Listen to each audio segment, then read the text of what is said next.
Have you ever just stopped and wondered if there's, a deeper reason for everything you're going through?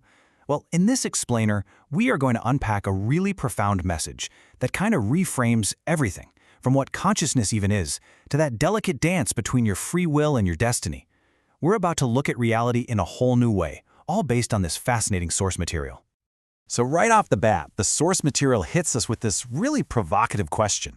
It asks you to just, for a second, set aside the historical story we all know, and instead consider a different possibility. What if Christ isn't a person from the past, but a universal energy that you can tap into right here, right now?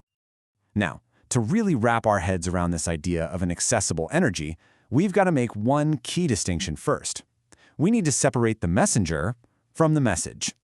And the source breaks this down so clearly. On one side, you've got the story of Jesus, the historical figure, a name for a life lived a long, long time ago. But on the other side, we have what's called the Christ consciousness. And this is described not as a person, but as a state of being. It's an energy, a universal one, that gives us all access to greater love and wisdom. And it's available to you in this very moment. And really, at the end of the day, the source just keeps hammering this core idea home. The name of whoever is delivering the message, it's not what matters. The real focus is on the message itself, this timeless wisdom that has popped up through so many different voices all throughout history. Okay, so if we're all connected to this universal energy, what does that actually say about who we are?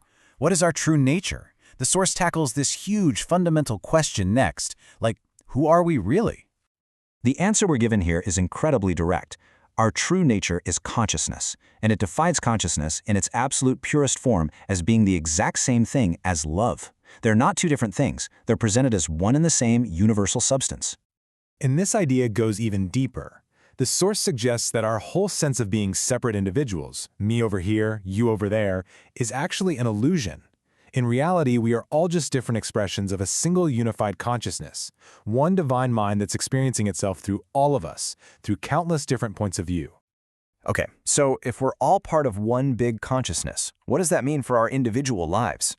Right? How does something like destiny fit in with our ability to make our own choices? Let's see how the source tackles this classic debate. So the source introduces this concept of a life plan. Think of it like this. You have a sort of soul-level board meeting before this life even begins. You sit down with your guides, you look at the big picture, and together you choose a general path, a destination that's perfectly designed for your soul's growth. And to explain this, they use this amazing road trip of life analogy. It works like this. First, you choose the main highway. That's your general life path. Second, you have complete and total free will to take any side roads or detours you want. Third, if you wander a little too far, your guides are there to give you these gentle nudges, like a spiritual GPS, to get you back on track. And finally, you even co-create potential exit points, opportunities to finish the journey when your purpose is fulfilled. But here's the beautiful paradox. Even with all that freedom to explore any road you want, the source claims our journey often leads us, well, precisely where our soul wanted to go all along. It seems like every detour is just part of the map, and that perspective can be so liberating. It means you can't really make a wrong choice because every single experience is there to help you grow. So what is the destination of this road trip, anyway? What's the ultimate point of it all? Well, the source presents it as a kind of game, a game of experience. The analogy they use is pretty cool. It's like your soul is a whole deck of cards, and each lifetime you live is like being dealt a different hand, giving that one divine mind a totally unique set of circumstances to experience itself through you. So maybe one lifetime is a handful of hearts, all about love and connection. Another might be a hand of diamonds, exploring wealth and abundance. Then you might play a hand of spades, navigating tough challenges, or a lifetime of clubs dedicated to learning specific lessons. According to this view, the soul's goal is just to experience the entire spectrum of what it means to be. And here's the key takeaway. This game isn't about winning or losing.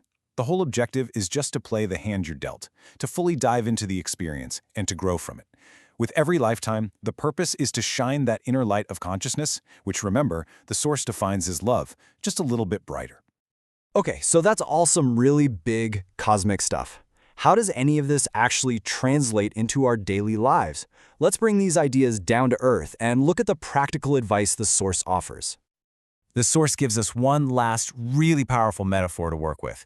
It suggests we think of our moment-to-moment awareness as the windshield of a car. And for most of us, let's be honest, that windshield is kind of clouded over with mud. Why? Well, because as humans, we are trained from the time we're little kids to look for the negative, the problems, the flaws, the dangers.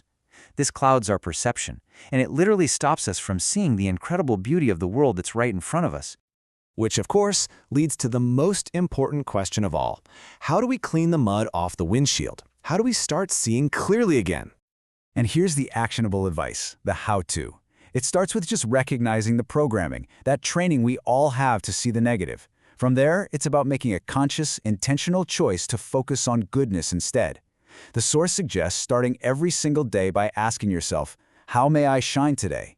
This whole practice is about learning to see the world not with our human eyes, but with the eyes of the soul, which are said to only see the good. Ultimately, the source just boils everything down to this one simple but incredibly profound directive. Whatever you're facing, whatever question you have about what to do next, the answer is always the same. Do it with love. That's it. That is how you clean the screen and shine your light.